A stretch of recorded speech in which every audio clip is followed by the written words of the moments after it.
This is Democracy Now!, democracynow.org, The War and Peace Report. I'm Amy Goodman with Juan Gonzalez. Well, a humanitarian aid volunteer in Arizona is heading to trial today for providing food, water, and shelter to two undocumented migrants. Scott Warren of Ajo, Arizona, faces up to 20 years in prison after being charged with 3 felony counts for allegedly harboring undocumented migrants. Scott Warren is a geographer who volunteers with No More Deaths and Ajo Samaritans, 2 southern Arizona-based humanitarian aid organizations.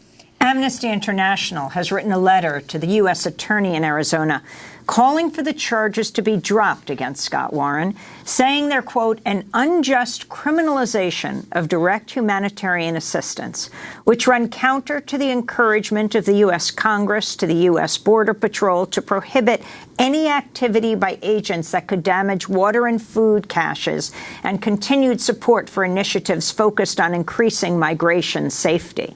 The letter goes on to say, no one should die while attempting to migrate, and no one deserves to be punished for working to prevent those deaths.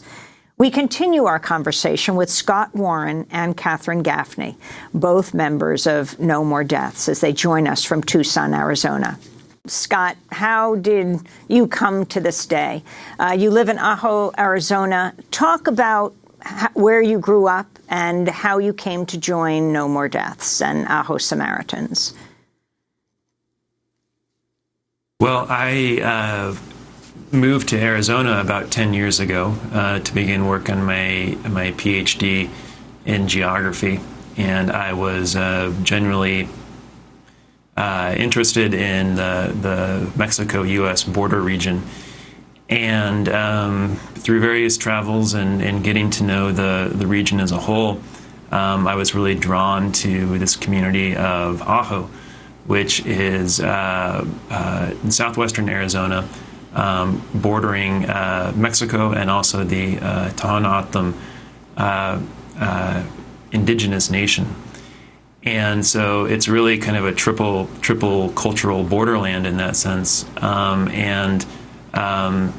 Academically, I was really drawn into the place because it sort of contained everything of the border in that one community. But then there was also something about that place that drew me in that was more intangible. Something really captivated me about it, and I found myself visiting, and then found myself moving there in 2013 full-time, and I've been living in Ajo ever since. I finished my dissertation and then became really involved in the direct humanitarian work through No More Deaths, Samaritans, and a variety of other organizations.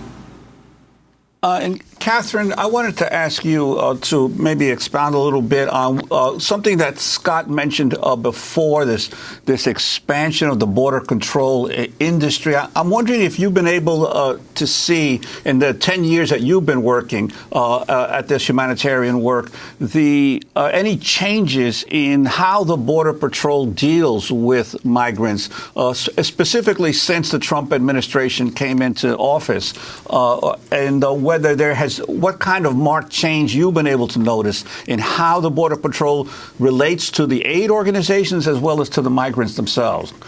Or has it been basically the same Border Patrol throughout? No, you're right. There has been a marked change, Juan, in the last few years. So I first met Scott in 2014 when No More Deaths began to expand our work to the Ajo corridor, and that was in response to really seeing an uptick and growing trend in the pattern of crossings and the pattern of migrant deaths shifting westward towards the West Desert surrounding Ajo. And so first of all, going out to the Ajo area, the vastness of that desert is really hard to describe, but the journey through there is at least 80 miles through desert with nearly no water sources, and the last 20 miles of it cross an active bombing range. So this is really the continued escalation of the Border Patrol prevention through deterrence strategy, which aims to force people to cross the border through the most dangerous and remote areas furthest from help. And this escalation in making the migrant journey more and more treacherous also coincided with an increase of attacks on humanitarian aid providers.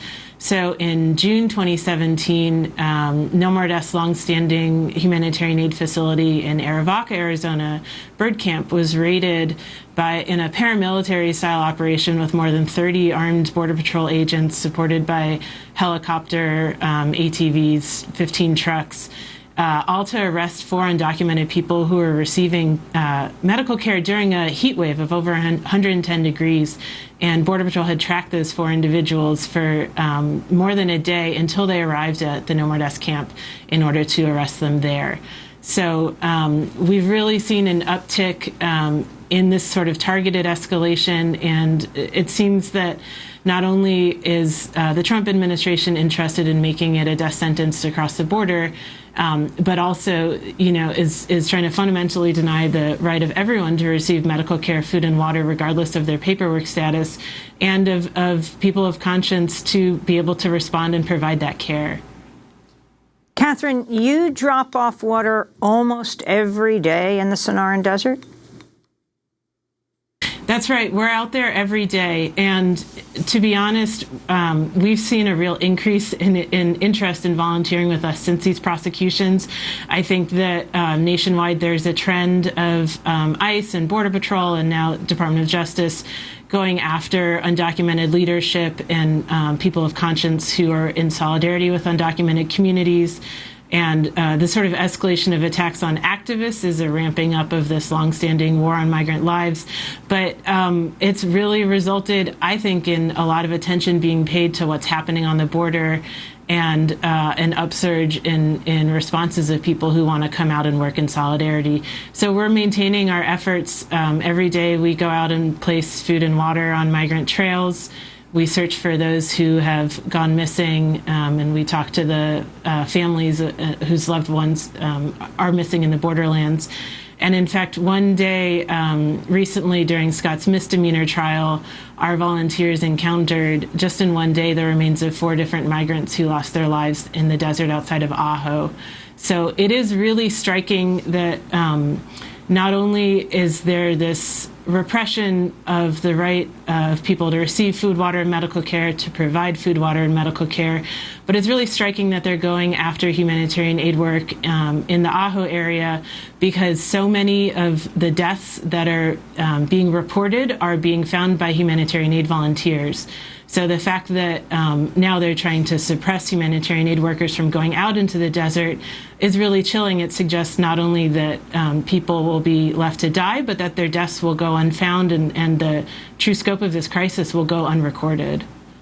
Scott, how has your arrest from January 17, 2018 until today, a year and a third, changed your work? Has it affected what you do?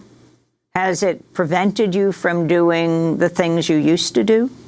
I think my arrest has really created a lot of conversation is the main thing. In my community of Ajo, where humanitarian aid has always been provided, long before I lived there or there was a No More Deaths or a Samaritan's Presence, local residents were doing this kind of work. Perhaps not in as organized a way as a group like No More Deaths, but they were certainly doing this kind of work. And so it's opened up a lot of conversation around that and people sharing their own stories, which has been a really beautiful thing and a really heartening thing. Certainly, we have faced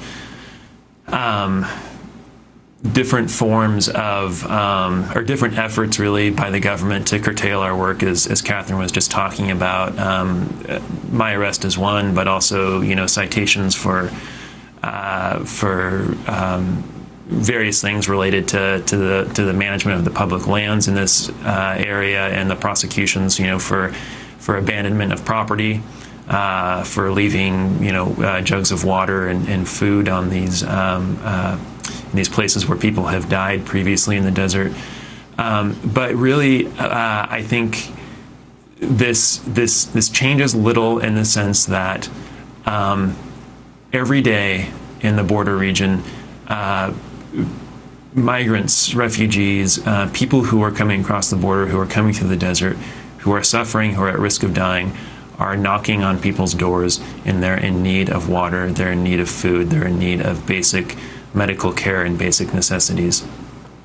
And people all across the border region are continuing to respond by offering these folks a glass of water, by offering them some rest or some food. And frankly, I don't see that changing. And Scott, you also mentioned that clearly Arizona has one of the highest percentages of native indigenous populations of any state in the country.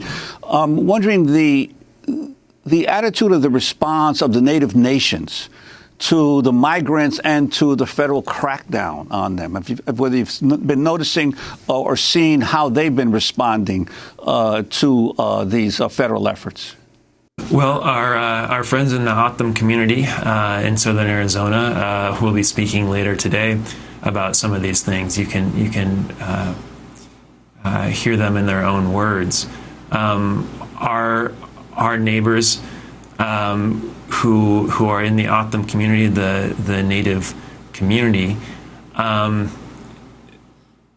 the way that it appears to me, being an outsider, is that it really is a long story of conquest and dispossession and colonialism and violence that Native people are facing, really all across Arizona, of course, and especially southern Arizona and in the border region. And that's an old story, and that violence and dispossession really continues in an explicit way, where, for instance, in both my town of Ajo and on the adjacent O'odham Nation, the reservation, no one can leave without going through a Border Patrol immigration checkpoint where you're questioned as to your citizenship status. And based off of the work of our friends and colleagues in the town of Arivaca, we know that there is racial profiling happening at those checkpoints, and your skin color and other things also determine how many questions you're asked and how long you're detained at those checkpoints and all kinds of things. So that's just one example of this long legacy of dispossession and surveillance of Native people that, from my perspective as an outsider, seems really blatant and unjust. Scott, you're charged with harboring migrants. They arrested you at the community center, the volunteer center, the barn. Are you charged with giving migrants water? My charges are 2 counts of harboring. So one count for each of the people that was arrested, and then a count of conspiracy to harbor and transport are the charges. When I was arrested, in the charging document, the thing that really the only thing that sort of outlined the complaint against me, the criminal complaint against me, says that I had provided food, water, clean clothes, and beds to these 2 people over the course of 3 days. So that's what we're going with. That's what we go to court with today, is our understanding of the government's case against me, and that's what we are defending against in the coming week. Really leads one to think about the question, WWJD, what would Jesus do if he were in the same situation? Scott, are you prepared to spend 20 years in prison? I can't imagine anybody being prepared for that, and I can't say that I'm prepared for that.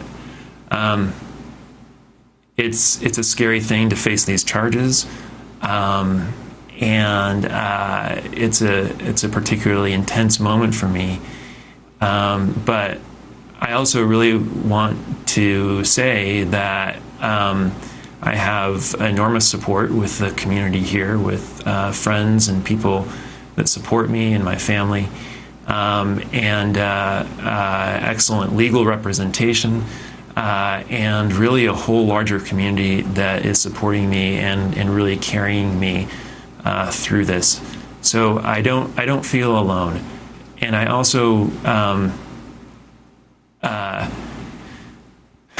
feel that support and see how for undocumented folks in Arizona, across the country, those who are crossing the border, the two men that were arrested with me have not and do not receive the same kind of support and attention that I've been getting. And that's not lost on me either. So I'm grateful for it. And I hope that all could receive the kind of support that I've been getting. Scott Warren and Catherine Gaffney, we thank you so much for being with us. Scott Warren is a No More Deaths and Ajo Samaritans volunteer.